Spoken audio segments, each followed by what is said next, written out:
सभी लोग निकाल लें 28, 28 नंबर का श्लोक, सम्यक दर्शन की महिमा।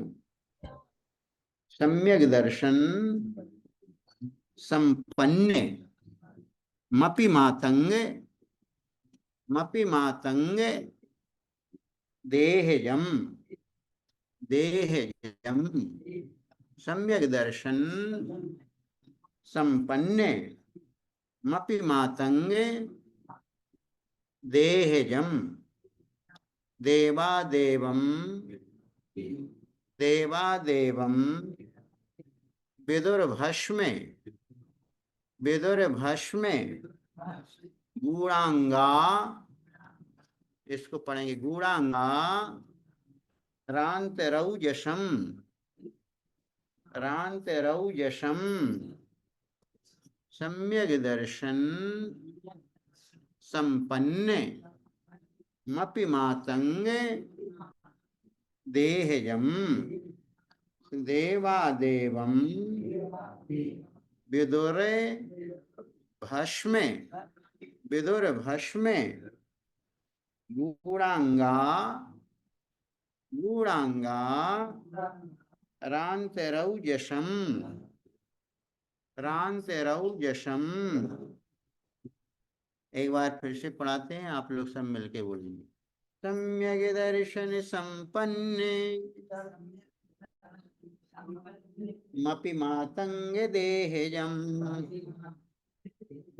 मपि मातंग देहजम देवादेवं विदुर्भस्मे गूढ़ांगारांतरौजसम गूढ़ांगारांतरौजसम। चलो सभी से पढ़ते बन जाएगा। 28 नंबर का श्लोक, चलो कौन पढ़ करके सुनाएगा 28 नंबर का श्लोक? चलो सुनीता जी पढ़ करके सुनो। वंदना भैया जी।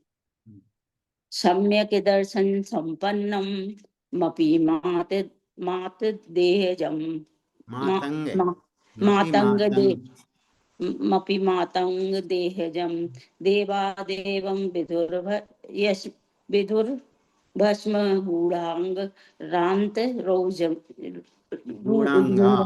गूढ़ांगा रांत रौजसम गूढ़ांगारांतरौजसम गूढ़ांगारांतरौजसम। देखिए अब इसका अर्थ देखते हैं अपन। सबसे पहले इसका संधि विच्छेद करेंगे। सम्यक दर्शन संपन्नम अपि, संपन्नम अपि से निकलेगा सम्यक दर्शन संपन्नम अपि मातंग देहजम देवा देवम विदुः भस्मे गूढ़ अंगार अंतरौजसम। अब यहाँ पर ये बतला रहे, देवा अर्थात तीर्थंकर देव ये बात बतलाते हैं, सम्यक दर्शन की महिमा को कहते हैं। क्या कहते हैं? सम्यक दर्शन संपन्नम अपि, सम्यक दर्शन से सहित भी, संपन्न यानी सहित, अपि यानी भी, अर्थात जिसके पास और कोई चारित्र वगैरह कुछ भी नहीं है, मात्र अकेली सम्यक दर्शन की संपत्ति जिसके पास है। सम्यक दर्शन की संपत्ति का मतलब है जिसको सच्चे देव शास्त्र गुरु के प्रति सच्ची श्रद्धा है, आचरण अभी नहीं कर पा रहा है चारित्र मोह के उदय से परिस्थिति वशात, लेकिन उसको श्रद्धा पूरी पक्की जबरदस्त है। यदि ऐसा कोई जीव सम्यक दर्शन से सहित है और मातंग देहजम, मातंग बोलते हैं चांडाल के देह अर्थात चंडाल के शरीर से उत्पन्न है, अर्थात चांडाल हिंसक कुल में वो पैदा हो गया है, जहां पर हमेशा हिंसा के कार्य होते रहते हैं। ऐसी परिस्थिति बसात उस कुल में पैदा हुआ है, फिर भी सम्यक दर्शन से वो सहित है। ऐसा जीव भी कैसा है? भस्म गूढ़ अंगार अंतरौजसम, भस्म बोलते हैं राख के भीतर, गूढ़ यानी ढके हुए, अंगार की तरह ओजस अर्थात तेज के समान, अर्थात ऊपर से अंगारा यदि राख से ढक जाए, ऊपर लगता है कि भाई बिल तो अब ये तो राख है, इसके अंदर अग्नि नहीं है, लेकिन अंदर वो अंगारा दहकता रहता है। वैसे ही बात बतला रहे, कोई चंडाल के कुल में पैदा हो गया है, तो आपको बाहर से देखने में आ रहा है कि ये नीच कुलीन व्यक्ति है, नीच के कुल में पैदा हो गया है, लेकिन उसके नीच कुल के शरीर से उत्पन्न वो चांडाल कुल में पैदा हुआ व्यक्ति के अंदर भी, उसके आत्मा के अंदर सच्ची श्रद्धा रूपी अग्नि हो सकती है, और वह सम्यक दृष्टि जीव भी सम्मानीय विदु अर्थात कहा गया है। अर्थात उस सम्यक दृष्टि जीव की देव लोग भी क्या करते हैं, प्रशंसा करते हैं, उसको सम्मान देते हैं। तो बात यहाँ पर ये बतलाई जा रही है कि श्रद्धा गुण सबसे जबरदस्त है। श्रद्धा यदि समीचीन है तो ज्ञान भी हमारा समीचीन होगा। चारित्र जो भी हम पालन करेंगे वो चारित्र सम्यक चारित्र की कोटि में आएगा। और यदि जिसके अंदर श्रद्धा ही नहीं है मजबूत, तो कहते उसका ज्ञान भी मिथ्या ज्ञान कहलाता है, उसका चारित्र भी मिथ्या चारित्र कहलाता है। इसलिए आप सब लोगों से हमारा यही बार बार कहना है कि हमको अपनी श्रद्धा तो मजबूत बनाना चाहिए। परिस्थिति वसात आप धर्म ज्यादा नहीं कर पाते हैं। मान लो एग्जाम्पल के तौर पर, कोई मान लीजिए जॉब करता है, 9 बजे तक ऑफिस रहता है, वापस लौटते लौटते 10।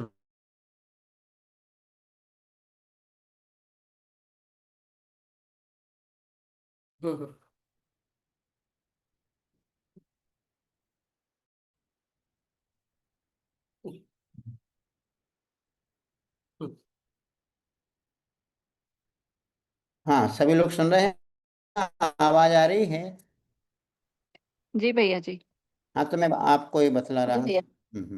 ये बात बतला रहा हूँ कि आज के जो सर्विस क्लासेस वाले लोग हैं, जिनकी श्रद्धा है, जो देव साध गुरु के ऊपर विश्वास रखते हैं, यकीन रखते हैं, लेकिन उनकी आजीविका के कारण उनको मान लीजिए दिन भर ऑफिस में रहना पड़ता है, 9 बजे तक लौटते लौटते 9 बज जाते हैं। एक दिन की बात हो तो चल सकता है, लेकिन रोज रोज उनकी यही परिस्थिति रहती है। तो श्रद्धा उनकी समीचीन है कि हमको रात में नहीं खाना चाहिए। रात में खाना हमारा जैन कुल के अनुकूल नहीं है।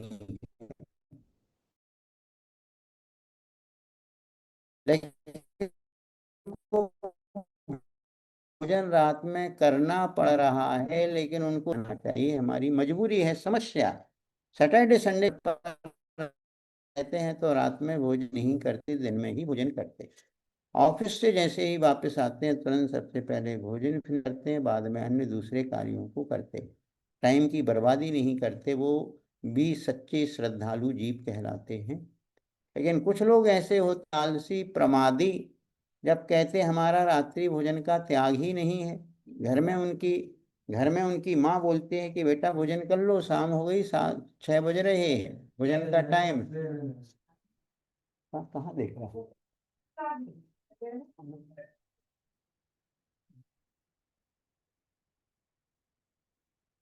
थोड़े सरक जाओ से। हाँ, तो क्या बात बतला रहे हैं कि घर की माँ बोल रही है 6 बजे की बेटा भोजन कर लो, उसके बाद भी कहते नहीं हमारा मूड। अब मित्रों के साथ रात को 10 बजे होटल पर जाके खाना खा रहे हैं, घर पे बैठे हुए भी घर का भोजन उनको कुछ आता नहीं है, बाहर के भोजन भी उनको रुचिकर लगता है। तो ऐसे लोग धर्म से बहिर्मुख कहलाते हैं। तो कल से अष्टानिका पर्व चालू हो रहा। अष्टानिका पर्व की अपनी एक आचार्य संहिता है। अपने श्रुत आराधना क्लास में जो लोग जुड़े रहते हैं, उन लोगों को हमें बताना चाहेंगे, जैसे 10 लक्षण पर्व की अपनी एक अभूतपूर्व महिमा होती है, वैसे ही अष्टानिका पर्व भी बड़ा सरब पर्व में बड़ो अठाई पर्व है। जितने हमारे जैन धर्म के पर्व हैं उसमें सबसे बड़ा अष्टानिका है।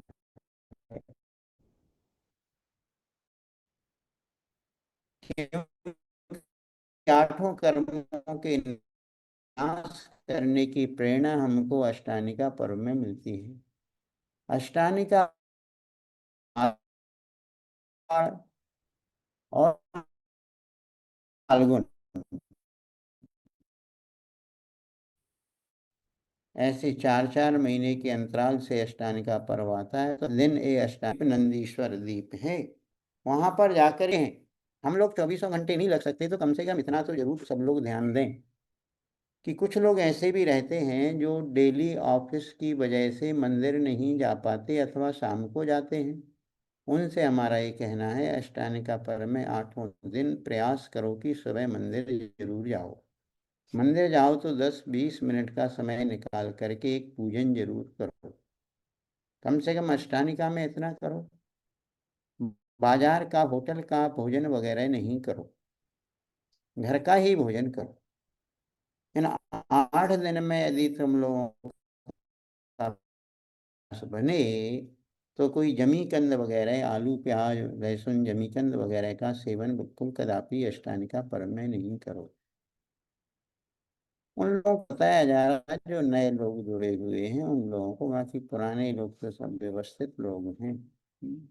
नए लोग जो अभी बिल्कुल अभी बाल कक्षाओं में पढ़ रहे हैं उनको बताया जा रहा है कम से कम 8 दिन के लिए जमीकंद आदि का त्याग, आलू प्याज वगैरह 8 दिन तो कम से कम नहीं खाना।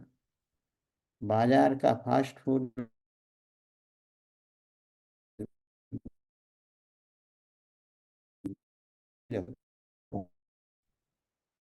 और 8 दिन जब आप निकाह में 8 दिन तक रात्रि वगैरह रहना पड़ता है, वो आपकी परिस्थिति है। यदि ऑफिस की वजह से आप इन अष्टानिका में भी 8 दिन लेट आ रहे हैं तो आप कोशिश करो कि अपना टिफिन, शाम का भोजन अपने ऑफिस लेकर के जाओ, वहीं भोजन करो और घर पर आकर के दूध पानी वगैरह पर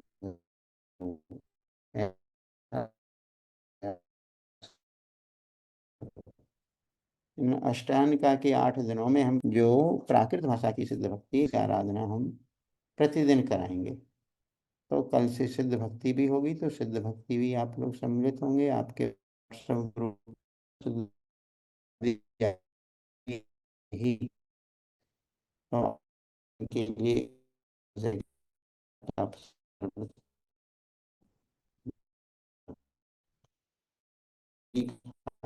गिरी का त्याग, 8 दिन तक, 8 दिन के लिए जमी करने का त्याग, 8 दिन के लिए व्रत का पालन का प्रयास और 8 दिन तक के लिए सिद्ध भक्ति रोज पढ़ना या सिद्ध भक्ति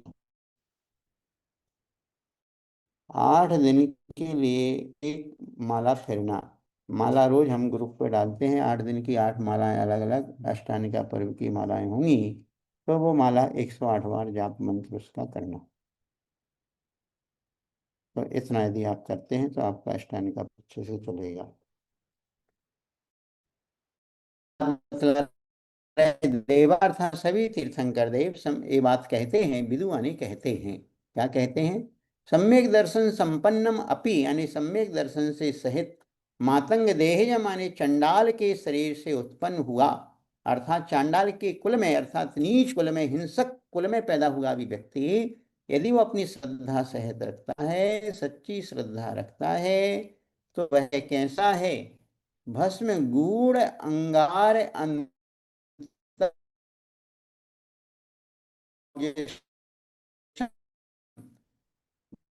भस्म बोलते हैं राख, ऐसे वगैरह जलाया जाता है तो ऊपर से आंख के भीतर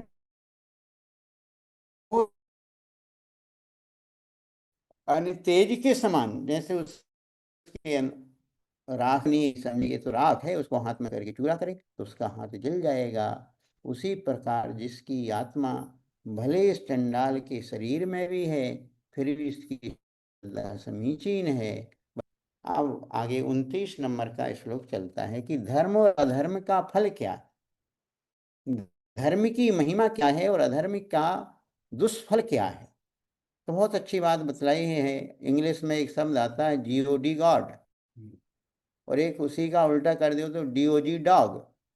GOD गॉड, गॉड यानी परमात्मा,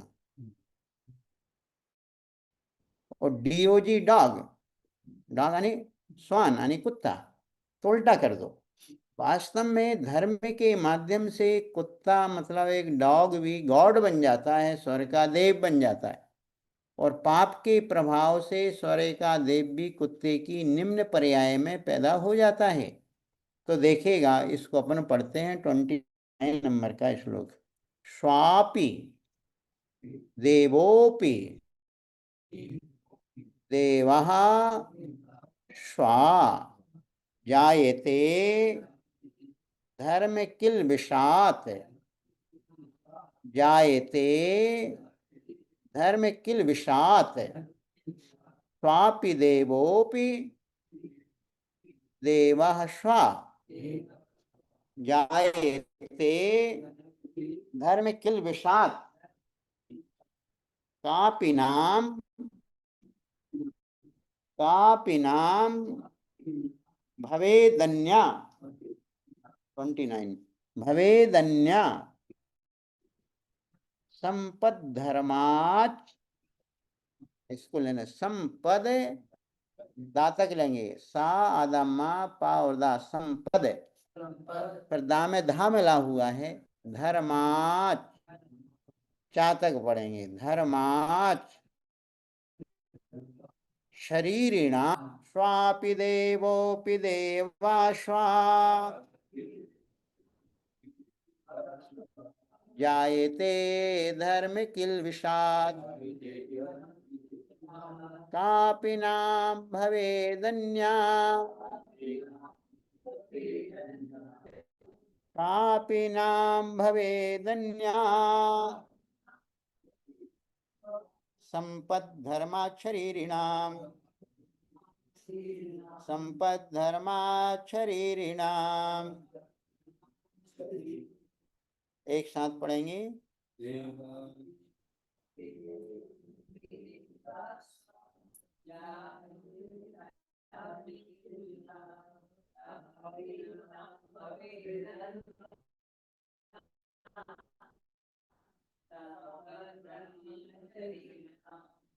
अपूर्वा पढ़ करके सुनाओ 29 नंबर का श्लोक पढ़ो।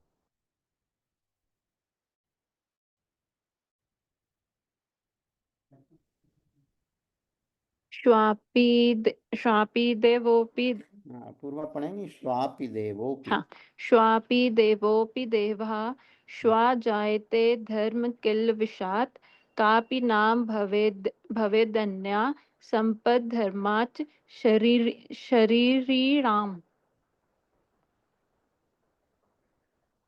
बहुत बढ़िया, शरीरिणाम। अब देखो, धर्म यानी धर्म और किल विषात यानी पाप। धर्म यानी धर्म, उसको कहो पुण्य। किलविष बोलते हैं पाप को। कहते हैं कि पुण्य और पाप से क्या क्या हो जाता है। यहाँ पर कौन सा धर्म लेना? पुण्य रूप धर्म लेना।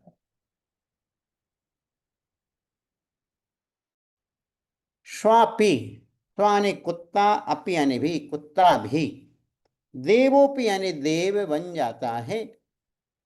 स्वापि यानी कुत्ता भी और देवोपि यानी देव भी। स्वापि देवा जायते, स्वापि यानी कुत्ता भी देव पर्याय में पैदा हो जाता है। देव से लेना स्वर्ग में रहने वाले जो देव हैं उन देव को लेना, चार गति में जो देव हैं, वीतराग देव नहीं लेना। अभी कहते स्वापि यानी कुत्ते की पर्याय में यदि वो पुण्य करता है, धर्म करता है, सम्यक दर्शन से युक्त हो जाता है कि उनकी कुत्ते की सम्यक दर्शन हो सकता है, तो स्वापि यानी वह हो जाता है। किसके?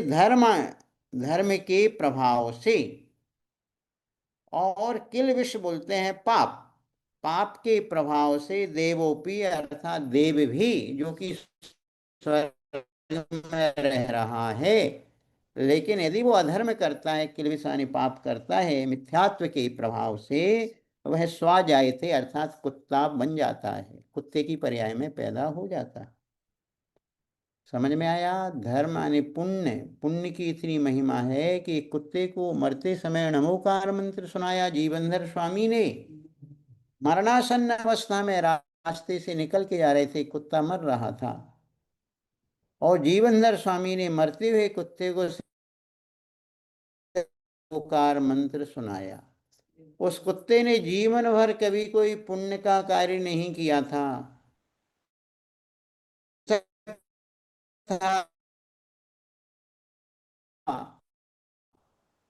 लेकिन मरते समय जीवनधर स्वामी के मुख से बन गए, और मरते समय उसने नमोकार मंत्र सुना,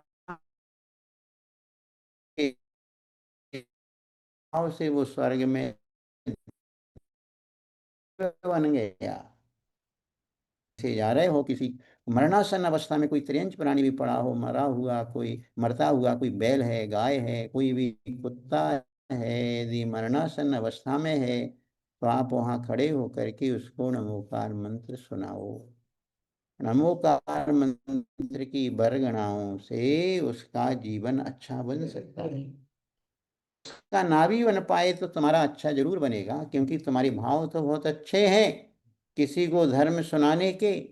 वो भले धर्म नहीं सुन रहा हो, लेकिन आपके सुनाने की जो पवित्र भावनाएं हैं वो आपको बहुत ऊंचा उठाएंगी।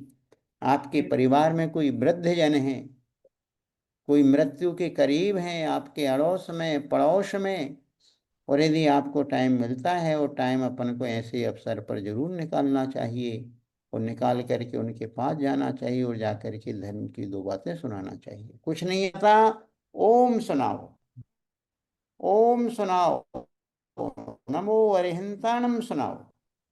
हो सकता है आपका अंतिम समय का पहुंचना पर्याय सफल हो जाएगी। जब आप दूसरे को नमोकार मंत्र सुनाओगे तो दूसरा व्यक्ति तुम्हें भी नमोकार मंत्र सुनाने के लिए आएगा। तुम ऐसा पुण्य का संचय होगे कि तुम भैया जी वंदना। एक बार ऐसे बंधिया जी निमित्त हमारे मिल मतलब जाएंगे, ये कोई दरवाजे के वहां गाय तड़फड़ा रही थी, नहीं। तो विवेक था वहां पे, तो हमने कहा इसको नमोकार मंत्र अपन सुना दे, तो फिर नमोकार मंत्र सुनाया था। थोड़ी देर बाद वो खत्म हो गई थी।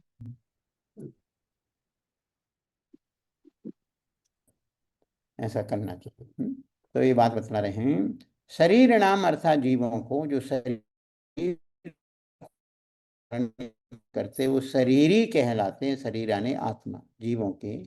धर्मात धर्म से कापि नाम अन्या कोई भी अनिर्वचनीय संपत्ति भवेत आने होती है। कहते धर्म के माध्यम से ऐसे अद्वितीय अनिर्वचनीय, जिसको हम शब्दों से नहीं कह सकते हैं, ऐसी संपत्ति की भी प्राप्ति हो जाती है। धर्म में इतनी महिमा है कि आत्मा से परमात्मा बन जाता है, संसार की सारी समस्याएं भी दूर हो जाती हैं। जब आप अपने जीवन में बिल्कुल सब तरफ से हताश हो जाते हो, आपको लगता है कि अब हमें कहीं किसी प्रकार की कोई सहायता मिलने वाली नहीं है, और आप बिल्कुल हतोत्साहित हो जाते हैं, आप बिल्कुल सब प्रकार की उम्मीदें छोड़ देते हैं, लेकिन आपके पुण्य के प्रभाव से जंगल में भी मंगल हो जाता है। आपको लग रहा हो कि पता नहीं हमारा कोई, और आपका मित्र बन जाता है उन पर, और आपका सहयोग करने लगता है। ऐसा होता है और हुआ है कि मान लो कोई हमसे मिलने के लिए कहीं दूर आया, और उसको ऐसा लगा कि ट्रेन का टाइम बिल्कुल हो गया है, और उसको वहाँ ट्रेन स्टेशन तक पहुँचने में इतना टाइम लगा कि उसने पूरी उम्मीद छोड़ रखी थी कि भाई अब तो ट्रेन मिलने वाली नहीं, कोई उम्मीदें वो छोड़ चुका, लेकिन फिर भी सोचा कि भाई 10 दूर पहुंचना है। स्टेशन पर पहुंचते पहुंचते उसको ट्रेन मिलती है, क्योंकि वो धर्म के बारे में गया था। उसने सारी उम्मीद छोड़ रखी थी, अब कहाँ परेशान होंगे, क्या होगा, लेकिन उसके पुण्य से उसको ट्रेन मिलती है। उसकी श्रद्धा और धर्म में और बिल्कुल दृढ़ मजबूत हो जाती है। तो ऐसा है कि धर्म यानी पुण्य के प्रभाव से कुत्ता भी देव हो जाता है, और पाप के प्रभाव से देव भी कुत्ता हो जाता है। वास्तव में धर्म से इस जीवों के लिए कौन सी संपत्ति प्राप्त नहीं हो सकती, अर्थात सब कुछ प्राप्त हो सकता है। ऐसा हमें विश्वास रखना चाहिए। विश्वास ही दुनिया में सबसे बड़ी शक्ति है। धन की शक्ति से भी बड़ी शक्ति होती है धर्म की शक्ति। शरीर की शक्ति से भी बड़ी होती है आत्मिक शक्ति। परिवार से भी ज्यादा करीबी होते हैं हमारे धर्मात्मा जी। परिवार के लोग तो सिर्फ स्वार्थ के खातिर हमारा साथ देते हैं, लेकिन जो धर्मात्मा जीव होते हैं वो निस्वार्थ रूप से हमारा साथ देते हैं। अब आगे बात बतला रहे हैं 30 नंबर की कारिका का बोल लेते हैं कि सम्यक दृष्टि जीव को कुदेव आदि को नमस्कार नहीं करना चाहिए। साथ सच्चे देव सद्गुरु के ऊपर श्रद्धा रखे, उन्हीं को नमस्कार करे और अन्य किसी भी भय आशा स्नेह आदि के कारण से कुदेव कुगुरु कुशास्त्रों को कभी नमस्कार ना करे। तो इस बात को बतलाते हैं। भय आशा स्नेह लोभाच्य कुदेवागम कुदेवागम लिंगिनाम विनयम चैव न कुर्यु शुद्ध दृष्टया भयासा स्नेह लोभाच्य